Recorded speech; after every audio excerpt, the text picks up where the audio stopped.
Friday was one of those days that started out well, but by 6:40 am, it had deteriorated to crap. Note, we officially don't start work until 7 am. After the start, it was beach about this, micromanage that. Several people being cussed at and belittled. Everyone had had enough. Once in our programming office, the idea was floated by someone that we should walk out. He can't fire us all. Now, we've all joked about this time after time, but it's never been more than a thought. We grit our teeth and bear it. That day was something different. After getting yelled at again for something out of my control, I finally said F it. When someone asked if I was in and serious, I said yes. Then, it snowballed from there. A total of 20 were supposed to walk out, but due to cold feet and a few taking a dump, only 14 made it. At 10 am, we made our move. I told everyone to wait until he would be distracted with a machine and we'd all clock out and leave. We all waited. When he was distracted, I gave the roundup signal and everyone left. A few stopped for beer to relax. We weren't intending on going back to negotiate until Monday. We all met at a guy's house and discussed why we walked, what we wanted, and what our terms were. One thing was very clear, we all came back or no one did. After talking for 2.5 hours and coming to our terms, we decided to head back after a text from him.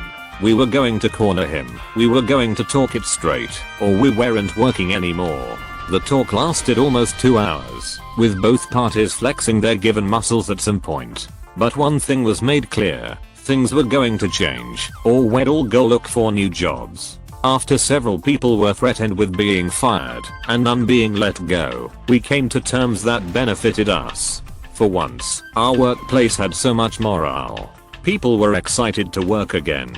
We went back to work with a purpose, agenda, and pride. This is the first Monday I've looked forward to work in a year. Even the guys who couldn't come, the people in the main office, we stirred the pot. We've made it known, we're not going to go through this anymore. I'll vouch for any of my men, and I'd do it again in a heartbeat. This happened when I was in college back in 2011. I lived in a 4-story dorm that was all guys, about 40 to 60 guys per floor. Each floor had one laundry room with 3 washers and 3 dryers plus cubbies to store your laundry bag/soap while you were washing. A few months into the semester I noticed my laundry detergent was disappearing faster than it should be, not a huge deal but mildly annoying. What made it a bigger deal was that whoever was stealing my detergent would also take my clothes out of the washer and leave them on the floor, so they could wash their clothes. This pushed me over the line. I would typically do a load while I went to class, not classes, so this made finding the perp tricky. Then a golden idea hit me. I went to Walmart and bought a new jug of laundry detergent, the same brand I always get, but I also bought extra strength bleach.